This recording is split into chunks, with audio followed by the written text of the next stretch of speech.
Let's talk about crunch arm bars. Shout out to my buddy Jason Spalek.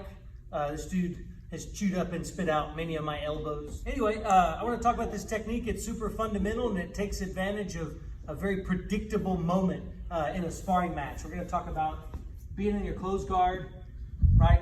And it's not really specific to which collar grip you like. What I'm doing is getting a good posture control, and I'm kind of letting them pick which side of my guard they're going to open.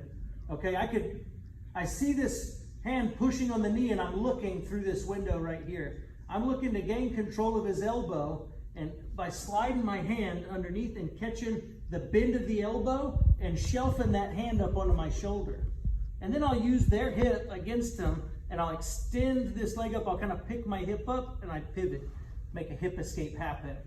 And then that leg travels up to the top of the shoulder. I keep a nice tight pressure on the shoulder to trap the arm, and then I crunch.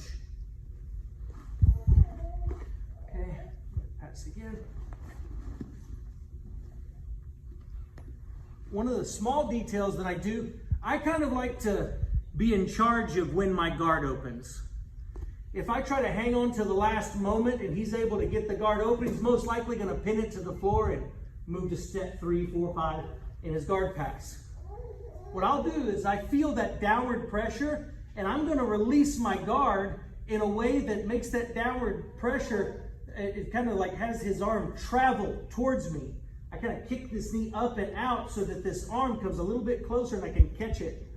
Once I catch my blade against the back of the tricep, now that arm is trapped. I just keep this hand kind of pinned to my chest, and then I'll hip escape. Even if he extends that arm, I'm going to catch it on my shoulder. This is like old school. If you're going to hold your phone on your shoulder while you type, right? I'm going to use that kind of a pinch to try to trap the bone structure of the arm. And then that leg will come up high. Now this leg, I play around with different variations. I'll bring it in front of the head sometimes, or probably my favorite anchor is to bring the knee high, and then I'll park this foot right across the back of the neck. They might reach and try to catch it here, but by the time they get that, I'm going to crunch that elbow. Pull, try to pass it on the other side. Catch here, hip escape, trap, squeeze.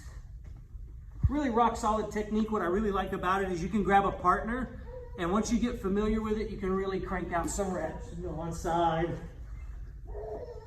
and then the other. And I'm looking specifically at that timing of catching it right as my foot releases the guard. It's also, I don't know, I like to think of it as pretty low risk, right? Once I catch it here, even if he brings that hand in front of the face, like it still gives me a lot of options to work on to improve my position and look for more attacks.